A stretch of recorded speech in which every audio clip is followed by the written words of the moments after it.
گوشت کھانا تو ناجائز ہے، لیکن اس کی کھال ہے، اس کے بال ہیں، اس کے سینگ ہیں، اس کے کھر ہیں، یا دیگر اس کے اجزاء ہیں، چربی ہے، اس کا استعمال کرنا جائز ہے۔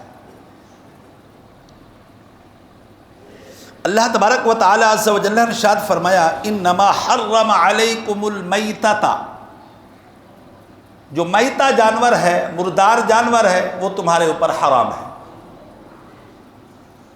اب یہ میتہ جانور ہوتا کون سا ہے؟ کسے ہم کہیں گے یہ میتہ جانور ہے؟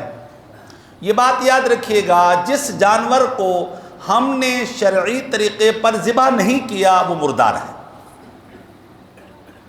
وہ گائے ہے، بکری ہے، بھینس ہے، مرغی ہے، حلال جانور ہے، اگر ہم نے اس کو شرعی طریقے پر ذبح نہیں کیا تو وہ مردار ہے۔ گائے کو ہم نے شرعی طریقے پر ذبح نہیں کیا، وہ مردار ہو گئی، اس کا گوشت کھانا تو ناجائز ہو جائے گا، لیکن اس کی کھال کو استعمال کر سکتے ہیں۔ اگر کوئی دمبا ہے، کوئی بکری ہے جس کے بڑے بڑے بال ہوتے ہیں، تو اس کو جو ہے وہ مر جاتا ہے تو اس کے بال کو استعمال یا اس کی کھال کو استعمال کرنا یا اس کے اوپر جو صوف اون ہوتا ہے اس کو استعمال کرنا جائز ہو جاتا ہے۔ تو مردار وہ جانور ہوتا ہے جس کو شرعی طریقے پر ذبح نہ کیا گیا ہو، وہ حلال جانور ہے، تو اب اس کا کھانا تو حرام ہو جائے گا، لیکن اس کی چند چیزیں استعمال کرنا جائز ہوگا۔